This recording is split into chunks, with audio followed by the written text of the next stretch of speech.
I bought an old used boat for $5,000. As I was driving through town, I saw this old girl on the side of the road with a great big for sale sign. I stopped, I checked her out, and I just could not resist. Is it a good deal, or did old lowbrow get scammed? We're going to do a complete walkthrough and see if that motor even starts. Stick around. Let's see what happens. We have the muffs hooked up. We've got the water flowing. Everything looks pretty good so far. It's the moment of truth. Let's see how she does. I'm assuming that choke is probably to push in on the key. So we're going to push in on the key and turn her. Push in on the key and turn her. Wow. Ooh, ooh, ooh, ooh, ooh, ooh, ooh. Let's see what we got. Come on, baby. Come on.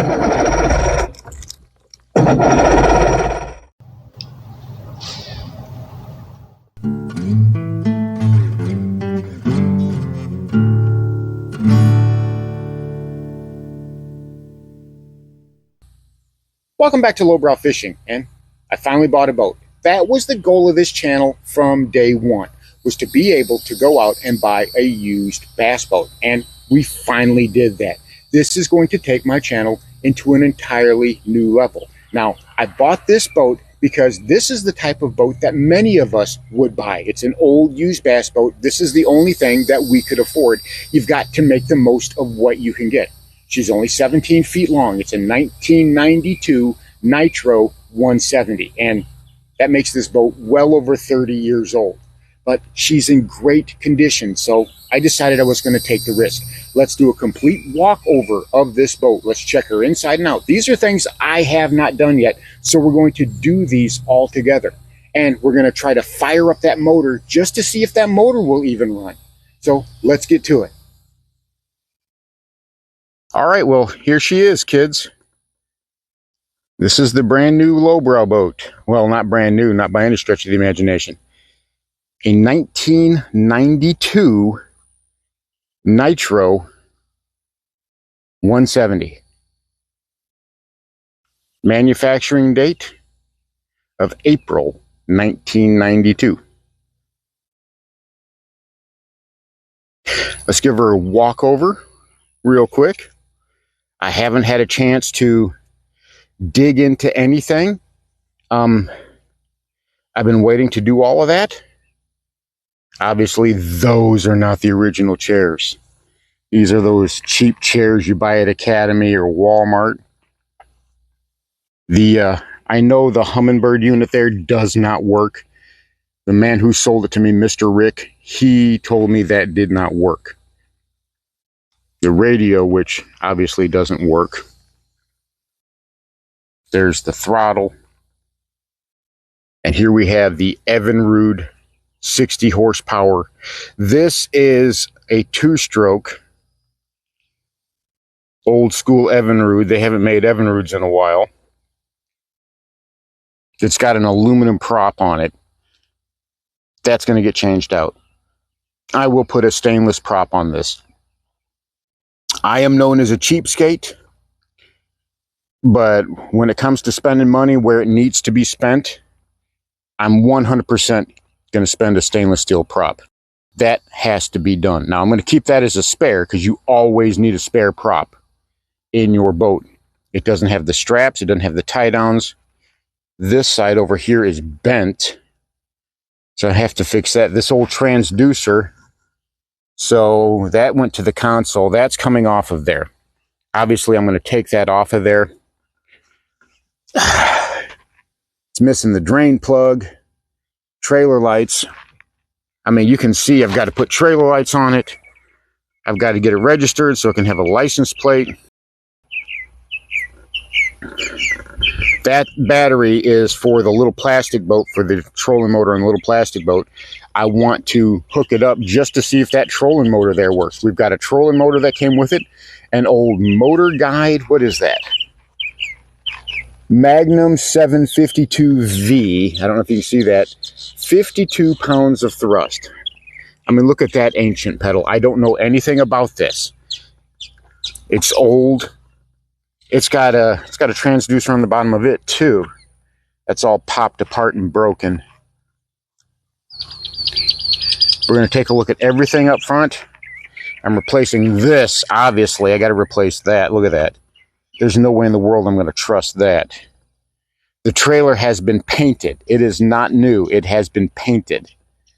So we will see. I've got to replace the lift wheel, the jack wheel. There's a lot of work I have to do to this poor thing. But if you can see the carpet, everything about that thing is in immaculate condition. That carpet is in great condition. The fiberglass is in great condition. It's a really nice boat, especially for its age. Now that control panel over there, I don't know what's what. Nothing is marked. I will probably end up having to replace a lot of that. That crescent wrench, that's on the kill switch. That crescent wrench there, the crescent wrench is on the kill switch. I don't know what that little doodad, that little switch right there by the steering wheel, I don't know what that does. But anyway, that's the initial walkthrough. We're going to see what kind of storage we have in the compartments. There's the rod locker. That's the rod locker. Boy, that thing smells. We have, I'm assuming this is the tackle storage. Whew, little stuck.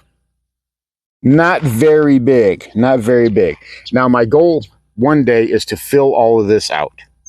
Just to fill all of that out and make the deck come to about here at the very least. I was thinking about that. I might even extend it all the way back to here. That shouldn't be too much of a problem. And I'm definitely replacing those seats. I'm going to put proper bass boat seats on this thing. So let's go ahead and start testing out a few things, and we're going to fire her up and see if I can get her running. But right now, let's hook up the old trolling motor battery and see if we can't get that trolling motor to work. See what we're working with there. All right, I have the battery in place just to be able to open this engine, or this compartment right here, which has got the fuel cell, battery over there, a paddle, and it looks like a transom saver. I had to really work just to get this open. Everything was stuck. All of this was stuck in place. I had to open that one, open this one, this hatch here, just to be able to get that. I'm assuming that's from swelling from being 30-something years old. But we have the battery hooked up. That's the trolling motor. You go ahead and close this up here. Trolling motor is already plugged in. It is already plugged in. So I'm going to see if I can't lower it down a little bit here.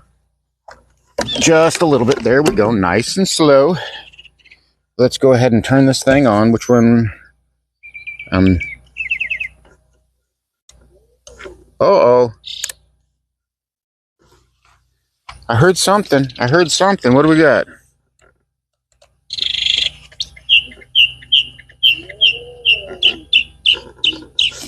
Well, I'll be. The trolling motor, she's working. That's on low. That thing works. That trolling motor works. Let's see if we can't give it some gas. I've got it on lower setting. I don't know if you could hear that, but now it's going much, much faster. So the trolling motor seems to work fine. All right. Now, for the fun part, to see if it actually tilts. Let me go ahead and turn it off. Let me go ahead and see if I can move that pedal. Oh, I can move that pedal. I can move that pedal just fine. Nice and smooth. Okay. Well, that is something I was concerned about. I was afraid I was going to have to replace this trolling motor, but it appears this will work for now. I mean, I'm going to upgrade it later, but it went from the top of the list to the back of the list. That's great. All right, now let's see if we can't test some other things and see what else we can get to work or not work on this. All right, coming back here to the motor, let's test the trim on it right here. Here's the trim button. Let's see how it works. Oh, it's got a lock in place. I'm going to have to pull that out. Which way to... Okay, that sounds like it did something. Oh, there we go. There we go. All right, let me see what. All right, that should be it right there, and I should be able to pull that out. Yep. All right. Well, the trim seems to work back here. I can flip that back up. That is why the transom saver wasn't on. It's because it has that bracket right there, which essentially does the same thing. So let's see. We got. Oh, that works fine. Presses that in. All right. That's good. That is really good. All right, let's go up a little higher. I got to get all that duct tape residue. This had signs all over it. There was duct tape. That's what all this is. I got to get all that duct tape residue because that stuff is sticky. All right.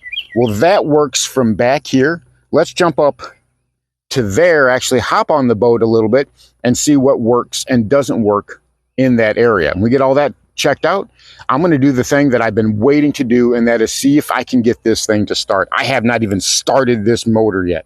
So let's go ahead and get the rest of that stuff checked out, and we'll see where we go from there. All right, here we are actually on the boat. I got the muffs out. That's going to be for when I hook the hose to it. So it actually looks really good here.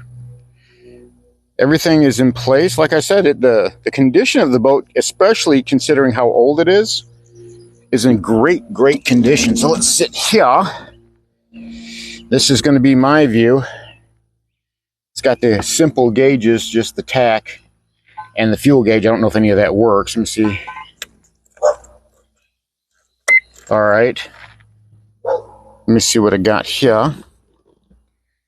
Try to trim the motor, but well, that doesn't work. Huh. Can I? All right, I can do that. So that seems to work a little bit. It's stiff. I'm gonna have to probably work on that. Well, what is that? I don't see anything. Did that do anything? Did that turn on? Yeah, okay. I don't know if you can see it or not, but that light came on.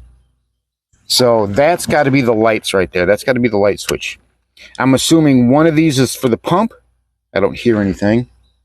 One of these has got to be for the pump, and one of them's got to be for the live well. The live well should be right here, and it is. It's got a fairly big sized live well. It's got a pretty good sized live well on it. That's got to be 15 gallons or more. That's got to be at least 15 gallons, possibly 20 gallons. That's actually pretty big.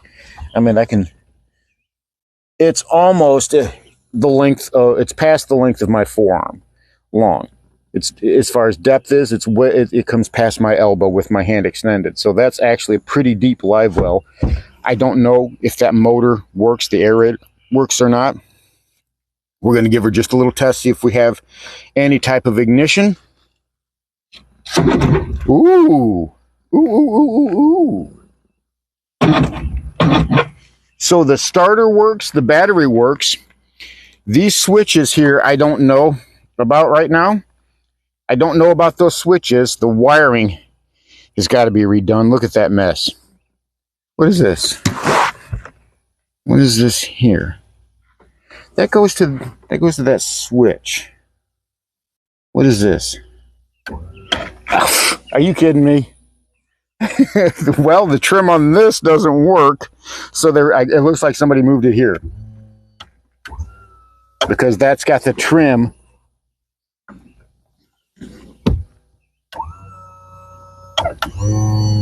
All right, well, I'm still replacing this. I want my trim here.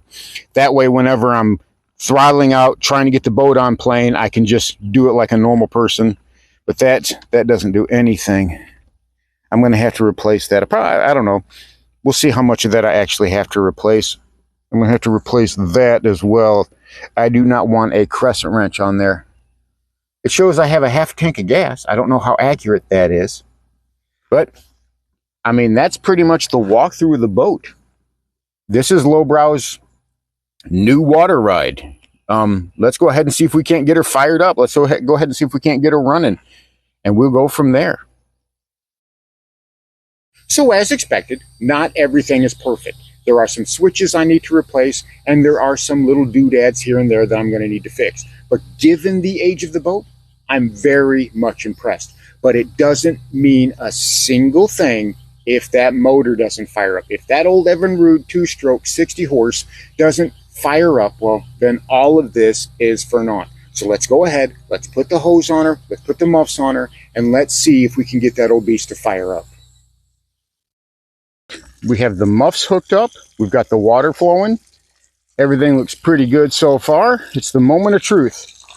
Let's see how she does. I'm assuming that choke is probably to push in on the key.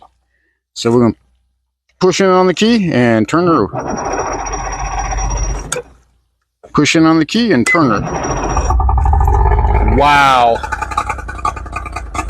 Ooh. Let's see what we got. Come on, baby. Come on.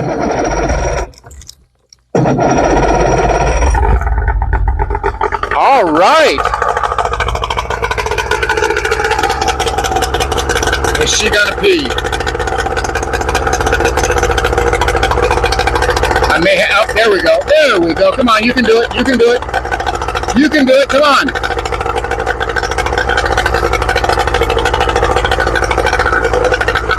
I may have to turn up the water pressure, but there we go. We got a nice steady stream. I don't know when the last time she was fired up. I'm going to lower the trim.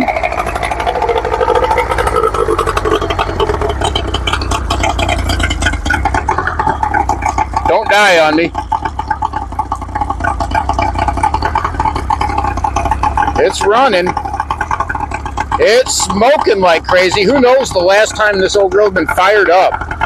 But it runs. It runs, kids. It runs. All right, let's do the old, let's put her in gear. See if we got a transmission. Oh yeah, the prop, she is spinning. The prop is spinning forward.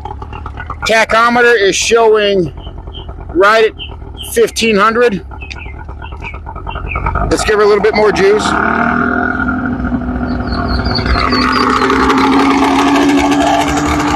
Not bad. I don't want to do that for too long, but let's check our reverse. Let's see what reverse does. Yep. Let's see what we did reverse. Oh yeah, we got reverse. Well, I'll be. That motor works, and it works good. So what do you guys think? You guys think that I made a good purchase with this old boat? Let me turn her off. All right, that's good. You guys think I made a good purchase with this old boat? Or do you think I got scammed? Do you think $5,000 was too much for this thing? What would you have paid? So there you have it. She lives. That old Evinrude fired right up and runs very well. Now, I know running her on the muffs is not nearly the same as running her out on the water, which is the next step. But first, I got to get that trailer in shape. I got to put the lights on it. I got to get a tag on it, and I've got to get this boat registered and legal before I do any of that. But once I do, that's where she's going to go. We'll take her out on the water, see how she does in a live setting. But I want to know what you guys think. What would you do to customize this if it was you? Would you have taken a risk on this? Do you think I got scammed? Let me know. Thanks for watching Lowbrow Fishing. We'll catch you in the next one.